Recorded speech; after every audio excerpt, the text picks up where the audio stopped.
یہ کہتے ہیں کہ کیا جانوروں سے متعلقہ پروڈکٹس بیچنا درست ہے، جیسے ان کی فیڈ وغیرہ، بیلٹ اور صاف کرنے کے برش وغیرہ، خاص طور پہ یہ کتے وغیرہ کے؟ تو دیکھیں یہ جائز ہوتا ہے، اس میں کوئی مسئلہ نہیں ہے، چاہے وہ بلی کیٹس کے لیے ہوں، چاہے ڈاگز وغیرہ کے لیے، ان کی فیڈ وغیرہ بیچنا اور کنگا وغیرہ یہ اس میں برش میں کوئی مسئلہ نہیں ہے، کیونکہ کتا پالنا ہمیشہ حرام نہیں ہوتا۔ صرف وہ کتا پالنا حرام ہے کہ جو شوقیہ گھر میں پالا جائے،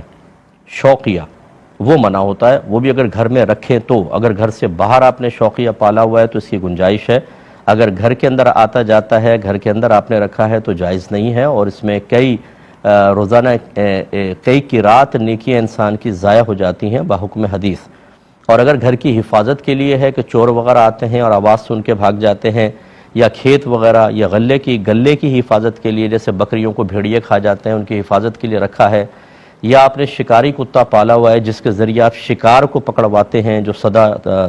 تربیت یافتہ کتا ہوتا ہے، تو ان کی گنجائش ہے۔ تو چونکہ کتے مختلف مقاصد کے لیے پالے جا سکتے ہیں، تو ان کے لیے یہ پروڈکٹس وغیرہ آپ کا رکھ کر سیل کرنا کوئی حرج نہیں ہے۔ اور فرض کر لیں کوئی کہتا ہے کہ میں اس کتے کے لیے خرید رہا ہوں جو میں نے شوقیہ پالا ہوا ہے، تو اس میں بھی آپ کے لیے کوئی گرفت کا پہلو نہیں ہے۔ ان پروڈکٹس کے اندر تو شریعت نے منع نہیں کیا نا، کتا پالنا منع تھا، تو آپ کے لیے سیل کرنا اب بھی شرعی لحاظ سے جائز ہوگا۔